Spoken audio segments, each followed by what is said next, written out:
명의신탁이라 함은 부동산 또는 주식 등 소유관계를 공시하도록 되어 있는 재산에 대해서 다른 사람에게 맡겨놓는 것을 말합니다. 예를 들어 제가 산 아파트인데 저희 어머니 이름으로 등기를 해놓는 경우가 해당될 수 있겠지요.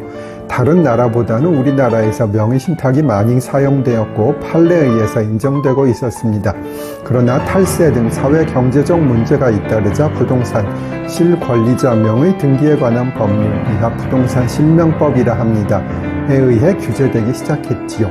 이 법률이 제정되면서 명의신탁은 금지되었고 형사처벌의 대상까지 되었습니다. 법문을 조금 읽어드리면 명의신탁 약정은 무효로 한다. 명의신탁 약정에 따른 등기로 이루어진 부동산에 관한 물권 변동을 무효로 한다. 명의신탁 약정을 한 사람은 5년 이하의 징역 또는 2억 원 이하의 벌금에 처한다라고 하고 있습니다. 명의신탁을 하는 이유는 무엇일까요? 이유와 여러 가지겠지만 탈세, 부동산 투기, 강제집행의 면탈 등이 대표적인 이유가 될 것입니다. 따라서 부동산 실명법에 의해서 원칙적으로 금지되어 있고요. 다만 예외적으로 인정되는 것은 종중과 부부 두 가지 경우입니다.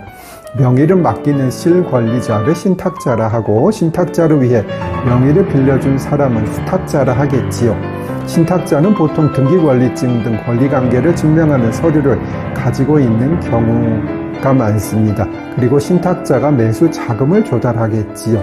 명의 수탁자가 사망하면 상속인들에게 명의신탁관계가 존속된다는 것이 과거의 판례였고요.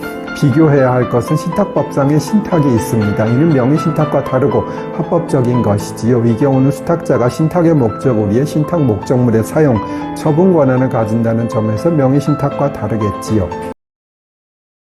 전의쇼츠에서 이어집니다. 명의신탁과 유사한 것으로 양도담보라는 것이 있습니다. 외양은 양도담보는 명의신탁과 유사하나 단순히 소유권 명의만을 이전하는 명의신탁과 달리 양도담보에 있어서는 채권자는 담보 제공자와 담보 계약을 체결하고 이에 따라 담보 제공자는 채권자에게 담보 목적물을 양도하는 것입니다. 명의신탁이 합법적인 것은 지난번에 설명드렸던 종중과 부부에 한정됩니다. 만약 부부가 되기 전에 명의신탁 약정을 했다가 그 후에 혼인한 때에는 혼인한 때부터 유효한 명의신탁으로 된다고 판례는 보고 있습니다. 명의신탁의 종류는 크게 세 가지가 있습니다. 양자간 명의신탁, 삼자간 명의신탁, 계약 명의신탁이 그것입니다. 저도 사법시험을 보고 나서 부동산 실명법이 나와서 나중에 공부하느라고 힘들었네요. 전의쇼츠에서 이어집니다. 명의신탁의 종류에 대해 설명드립니다. 첫째, 양자간 명의신탁입니다. 부동산의 소유자로 등기되어 있는 갑이 을에게 명의를 신탁하고 그 명의로 등기를 넘겨주는 경우입니다. 그렇지만 이런 경우는 별로 많지 않습니다. 왜냐하면 명의신탁을 할 것이면 처음부터 수탁자 명의로 등기를 해야 취득세, 등록세 등이 절약이 될 텐데 갑 명의로 등기를 하고 다시 을 명의로 등기를 한다면 이중으로 비용이 들기 때문이지요. 양자 명의신탁의 경우 명의신탁 약정과 등기가 모두 무효가 되겠지요. 둘째, 삼자간 명의신탁입니다. 갑이 매도인 병에 부동산을 매수하면서 매매 계약은 갑과 병이 하고 등기는 병과 합의하여 을 명의로 이전하는 것을 말합니다.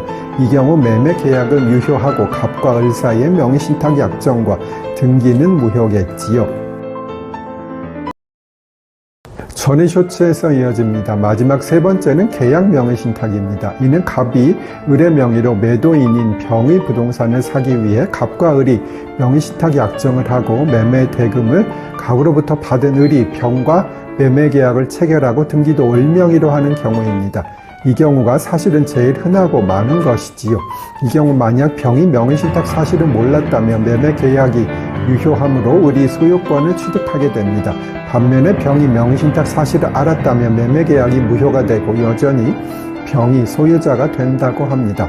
사실 명의신탁의 종류는 상당히 복잡하고 어려워서 법조인들도 잘 생각하고 연구해 보아야 아는 분야입니다. 이해가 안 되시면 그냥 이런 것이 있구나 하는 정도 알아두시고요. 다만 명의신탁을 하면 처벌받을 수도 있고 거액의 과징금도 부과될 수 있으니 안 하시는 게 좋겠습니다. 전에 설명드렸듯이 명의신탁을 하면 형사적으로도 처벌받을 수 있습니다. 이는 신탁자, 즉 맡긴 사람과 수탁자, 맡아준 사람 모두 해당될 수 있습니다. 그리고 민사적으로 무효가 될 수 있고 형사적으로 처벌받을 수 있지만 또한 행정적으로는 과징금의 대상이 될 수 있습니다. 이는 부동산 현재 시가의 30%까지 부과될 수 있고 명의신탁자에게 부과됩니다.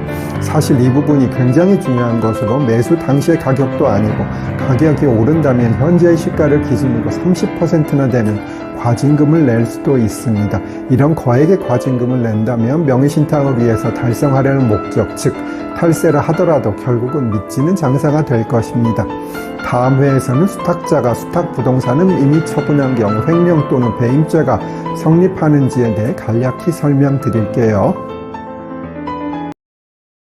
과거 명의신탁이 부동산 실명법에 의해 무효로 되기 전에 수탁자가 그 명의로 등기가 되어 있음을 기화로 수탁부동산을 임의로 처분한 경우 신탁자의 재산에 대한 횡령죄나 배임죄가 성립했고 이는 민사적인 구제수단보다 훨씬 더 강력한 것이었지요. 그러나 부동산 거래 질서를 무너뜨리는 명의신탁에 기한 신뢰관계를 형사적으로 보호할 필요성이 있는지에 대한 의문이 제기되었습니다. 그래서 부동산 실명법이 제정된 이후 판례에 변경은 있었으나 현재는 수탁자가 수탁부동산을 임의로 처분한 경우에 모든 종류의 명의신탁에 있어서 죄가 되지 않는다고 판시하고 있습니다. 명의신탁을 여러 번에 걸쳐 설명드렸는데요. 지금은 부부나 종중의 경우가 아니라면 명의신탁은 불법이므로 하면 안 된다는 것, 민사적으로 불리할 뿐만 아니라 명의신탁 약정 자체에 대해 형사적으로 처벌받게 되고 거액의 과징금도 부과된다는 것 알아두세요.